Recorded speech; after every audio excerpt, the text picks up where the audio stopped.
Ni hatari sana kwa taifa ambalo halina haki ndani yake, kwa sababu kukosekana kwa haki ndani ya taifa kwa tafsiri kutokosekana kwa Mungu kwenye hilo taifa. Sababu Mungu ni Mungu wa haki. Kwa hiyo haki inapokosekana kwenye taifa, tafsiri yake ni kwamba Mungu ameondolewa kwenye hilo taifa. So kama Mungu hayupo kwenye hilo taifa, tegemea kuna kila aina ya ubaya kutokea, kwa sababu hamna hofu ya Mungu tena ndani ya watu. So ukiona watu wanafanya matendo mabaya ambayo kibinadamu yamepitiliza, yani hata katika namna tu kawaida ya kibinadamu ndio basi kufanya, hii ni tafsiri kwamba Mungu hayupo kwenye hilo eneo au kwenye hilo taifa, alafu mtu anajichukulia hukumu yeye mwenyewe bila kuwa na hofu ya chochote. Unajua mwanadamu anaweza akawa haogopi risasi, anaweza akawa haogopi kuuliwa na mwanadamu mwenzake, akawa haogopi matusi, akawa haogopi kupigwa, lakini akabaki na hofu ya Mungu. Kwa mwisho wa siku ndo atasema hivi, ningefanya ubaya huu, lakini kwa sababu ya hofu ya Mungu ninayo siwezi kufanya. So ukifikia level ambayo mtu haogopi tena Mungu, yani mtu hana hofu ya Mungu kabisa ndani mwake, ana uwezo wa kufanya lolote, ana uwezo wa kufanya chochote bila kuhofu lolote au chochote, hata ile hofu ya Mungu ndani hakuna. Kwa anyway, inaweza nikawa nafanya hivi wanadamu akanipongeza au nikaonekana ni mtu mzuri, mchapakazi, lakini vipi mbele za Mungu? Mungu anachukuliaje hili jambo? Ukiona mwanadamu amefikia hiyo level, hiyo nchi ni mbaya au ile eneo ni mbaya sana. Vile lazima kwenye kitabu cha Mithali 14 mstari wa 34 inasema haki huinua taifa, bali dhambi ni chukizo kwa kila mtu. Dhambi ni chukizo. Ukisoma kwenye Biblia ya Kiingereza anasema righteous exalt the nation, but sin is reproach to any people. Or kwa tafsiri nyepesi tunasema righteousness exalt the nation, but sin is disgrace to any people. Sin is disgrace to any people. Kwa maana kwamba dhambi humchafua mtu yoyote. So mtu akichafuka ana uwezo wa kufanya lolote kwa sababu hofu ya Mungu ndani hakuna.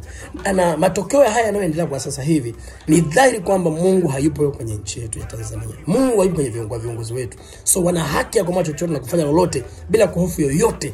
So madhara yake ni yapi? Mungu sasa ataamua kuhukumu kutokea kwake. Hii sio ya kusema nikifanya hivi Mungu atafanya. No, Mungu amesha set standard kwamba nikifikishwa level hii ya ubaya, nikifikishwa level ya ubaya, ni hata kama nimesamee, nimekuwa rehema, lakini kuna level fulani ikifika, sisi tunakuwa Mungu wa rehema, lazima nisimame kwenye kiti changu cha hukumu, nianze kuhukumu. Hapo ni mabaya yanaenda kutokea, aibu inaenda kutokea. So ni maombi yangu mbele za Mungu kwamba watu wa nchi hii wanaoikalia nchi hii, sikini sauti za manabii, sikini sauti za Mungu za wananchi, sikini sauti za watu wa Mungu ndani ya taifa wakihubiri hii haki. Tendeni haki kwenye kila eneo.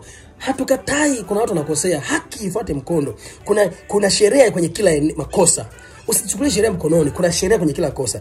Dennis amekosea hiki, haki sheria inasema adhibiwe hivi.